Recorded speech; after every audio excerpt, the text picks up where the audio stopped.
si Tipa. Ay, si Titus pala.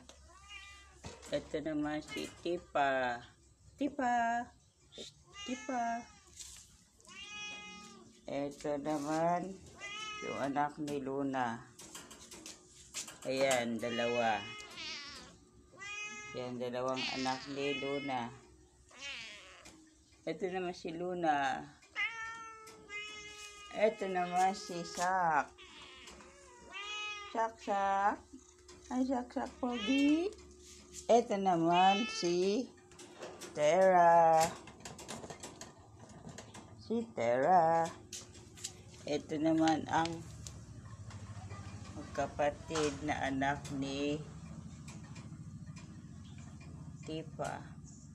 Ayun si Tera, nangangalabit. Oh, papahimas. Ay. Ay.